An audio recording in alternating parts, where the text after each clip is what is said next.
मिथुन राशि वालों, कैसा रहेगा 2024 का तीसरा महीना यानी मार्च। जीवन में क्या बदलाव आएगा? स्वास्थ्य और व्यवसाय कैसा रहेगा? परिवार, लव लाइफ, सबके बारे में जानेंगे और कुछ महत्वपूर्ण उपाय भी जानेंगे जिनसे आपके बिगड़ते हुए काम भी बन जाएंगे। कमेंट में राधे राधे लिखकर चैनल को सब्सक्राइब कर लें। तो आइए सबसे पहले जानते हैं कार्य क्षेत्र के बारे में। करियर के दृष्टिकोण से आपके लिए मार्च का महीना अच्छा रहने वाला है। जी हाँ, मासिक राशि फल 2024 के अनुसार दशम भाव में पूरे महीने राहु महाराज उपस्थित रहकर आपकी परेशानियों का हल निकालने में आपकी पूरी मदद करेंगे। आपके करियर में जो भी चुनौतियां आएंगी, आप अपने कार्य क्षेत्र में उन चुनौतियों का आसानी से हल निकाल पाएंगे, जिससे आपके प्रदर्शन में भी सुधार होगा। जी हाँ, आपकी परफॉर्मेंस में भी सुधार आएगा और नौकरी में आपकी स्थिति प्रबल होगी। आपका विश्वास अपने ऊपर और अपने काम पर बढ़ेगा, जिससे आप अच्छा प्रदर्शन कर पाएंगे और नौकरी में आपकी स्थिति भी अनुकूल रहने वाली है। हालांकि 14 मार्च को सूर्य के दशम भाव में राहु के साथ आ जाने के बाद आपको थोड़ी सावधानी बरतनी होगी, क्योंकि इस दौरान कोई आपके ऊपर आरोप लगा सकता है।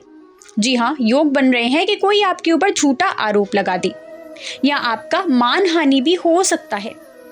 इसलिए कार्य क्षेत्र में अपना काम बेहतर तरीके से आपको करने की कोशिश करनी होगी। व्यापार करने वाले जातकों के लिए महीना अनुकूल रहने की प्रबल संभावना बन रही है। सप्तम भाव के स्वामी देवगुरु बृहस्पति एकादश भाव में विराजमान होकर पंचम भाव, तृतीय भाव और सप्तम भाव को देखेंगे, जिससे व्यापार में अच्छी उन्नति होने के योग बनेंगे। यदि आप व्यावसायिक साझेदारी में काम करते हैं तो ये महीना आपको व्यापार में और भी अच्छी सफलता देगा। आप इस महीने में अपने व्यापार का विस्तार करने में पूरी तरह से कामयाब भी रहेंगे। तो जी हाँ, यदि आप अपने व्यापार का विस्तार करना चाहते हैं तो ये समय आपके लिए बहुत ही अनुकूल रहने के योग बनेंगे। तो आइए अब जानते हैं कि कैसा रहने वाला है आपका स्वास्थ्य। मासिक राशि फल मार्च 2024 कहता है कि ये महीना स्वास्थ्य के दृष्टिकोण से थोड़ा ध्यान देने वाला होगा। जी हाँ, महीने की शुरुआत में मंगल और शुक्र के अष्टम भाव में सूर्य, शनि तथा बुध के नवम भाव में होने से स्वास्थ्य समस्याएं आपको परेशान कर सकती हैं। कोई गुप्त समस्या आपकी दिनचर्या को प्रभावित कर सकती है और आपका शारीरिक स्वास्थ्य भी पीड़ित हो सकता है। तो इनसे बचने के लिए ज्यादा वासनात्मक विचारों से आपको दूर रहना है और अपना संतुलित जीवन ही आपको जीना है। किसी तरह की चोट लगने से भी इनकार नहीं किया जा सकता। जी हाँ, योग बन रहे हैं कि आपको कोई चोट भी लग सकती है, इसलिए वाहन भी सावधानी पूर्वक आपको चलाना है। महीने के उत्तरार्ध में अपेक्षाकृत आपके लिए अनुकूल रहेगा और तब आपके स्वास्थ्य में पूरी तरह सुधार भी दिखाई देगा। तो आइए अब जानते हैं कैसा रहने वाला है आपका आर्थिक जीवन।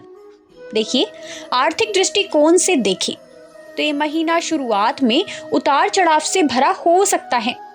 मंगल और शुक्र जैसे ग्रह अष्टम भाव में रहकर आपके लिए कुछ ऐसे खर्चे उत्पन्न कर सकते हैं जिनके बारे में आपने ज्यादा सोच विचार भी नहीं किया होगा। ये खर्चे आपसी सुख के लिए भी हो सकते हैं और कुछ छुपी हुई चीजों के लिए भी, लेकिन इनसे आपका खर्च बढ़ेगा और आपकी आर्थिक स्थिति पर भी दबाव आ सकता है। लेकिन देवगुरु बृहस्पति एकादश भाव में रहकर निरंतर आपको आर्थिक लाभ प्रदान कराते रहेंगे। देखिए, हो सकता है कि आपके खर्चों में वृद्धि हो, लेकिन कहीं ना कहीं देवगुरु बृहस्पति एकादश भाव में रहकर आपको धन लाभ भी करवाएंगे। इसके साथ ही शनि महाराज भी नवम भाव में स्थित होकर आपके एकादश भाव को पूरी दृष्टि से देखेंगे, जिससे लंबी यात्राओं से आपको लाभ होने के योग बनेंगे। भाग्य का सहारा मिलने से भी आप धन लाभ प्राप्त कर सकते हैं और हो सकता है कि आपकी स्थिति और अधिक बढ़िया हो जाए। तो आइए अब जानते हैं कैसा रहने वाला है प्रेम और वैवाहिक जीवन। यदि आपके प्रेम संबंधों की चर्चा की जाए तो महीने की शुरुआत बहुत ही अच्छी रहेगी, या यूं कहें कि पूरा महीना ही आपको सफलता प्रदान करा सकता है। देव गुरु बृहस्पति एकादश भाव में बैठकर आपके पंचम और सप्तम भाव को एक साथ देखने वाले हैं, जिससे आपका प्रेम जीवन अच्छा रहेगा। आप अपने प्रेम जीवन का भरपूर लुत्फ भी लेंगे। अपने प्रियतम को विवाह के लिए प्रस्ताव भी आप दे सकते हैं। आपके प्रेम विवाह के योग भी इस महीने बन सकते हैं।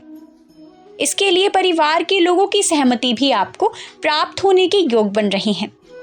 इसलिए महीना आपके लिए बहुत महत्वपूर्ण रहने वाला है। यदि आप किसी प्रेम संबंध में हैं और उससे आगे बढ़ना चाहते हैं, तो इस महीने का पूरा सदुपयोग आपको करना चाहिए और अपने रिश्ते को आपको आगे अवश्य ही बढ़ाना चाहिए। यदि विवाहित जातकों की बात की जाए, तो विवाहित जातकों के लिए और भी अच्छा समय है। उन्हें संतान प्राप्ति का सुखद समाचार मिल सकता है। कुंवारे लोगों की शादी हो सकती है। विवाहित जातकों को अपने वैवाहिक जीवन में जीवन साथी का भरपूर सहयोग मिलने वाला है। उनके माध्यम से धन लाभ भी आपको हो सकता है। तो आइए अब जानते हैं कैसा रहने वाला है पारिवारिक जीवन। मासिक राशिफल मार्च 2024 भविष्यवाणी कर रहा है कि ये महीना पारिवारिक जीवन के लिए थोड़ा बहुत तनावपूर्ण रह सकता है।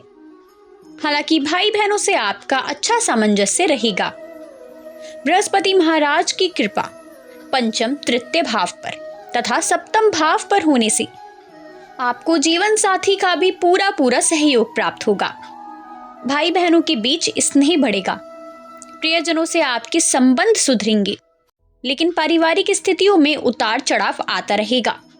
राहु और केतु के दशम और चतुर्थ भाव में बने रहने के कारण माता पिता का स्वास्थ्य भी प्रभावित हो सकता है। इसलिए आपको उनका भी ध्यान रखने की पूरी आवश्यकता होगी। परिवार में कुछ अशांत माहौल बन सकता है, जो 14 तारीख को सूर्य के दशम भाव में आने के बाद और अधिक बढ़ सकता है। इसलिए इस दौरान पिताजी को बड़ी स्वास्थ्य समस्या आपके परेशान कर सकती है। इसलिए आपको उनका विशेष ख्याल रखने की आवश्यकता है। आपका अधिक समय परिस्थितियों को संभालने में बीत सकता है, लेकिन आपको परिस्थितियों के आगे हार नहीं माननी है।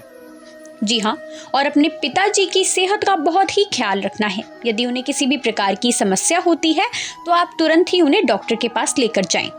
यदि आप ऐसा करते हैं, तो अवश्य ही आपके पिताजी जल्दी स्वस्थ हो जाएंगे। तो देखिए, कुल मिलाकर मिथुन राशि वाले जातकों के लिए मार्च का महीना मिले जुले परिणाम लेकर आएगा। तो यदि आप चाहते हैं कि इस महीने आपको किसी भी प्रकार की समस्या से दो चार ना होना पड़े, तो उसके लिए मैं आपको कुछ बहुत ही महत्वपूर्ण उपाय बता देती हूँ। जी हाँ, ये उपाय आपको अवश्य ही करने हैं। तो आपको मंगलवार के दिन हनुमान जी को 4 केले अर्पित करने हैं। जी हाँ, आप बुधवार के दिन हनुमान जी के मंदिर में जाइए और इन्हें 4 केले अवश्य ही अर्पित करें। राहु की कृपा प्राप्त करने के लिए और अशुभ प्रभाव से बचने के लिए श्री दुर्गा चालीसा का पाठ आपको अवश्य ही करना है। और आपको रविवार के दिन बैल को गुड़ खिलाना है। ये आपके लिए बहुत ही सकारात्मक रहेगा।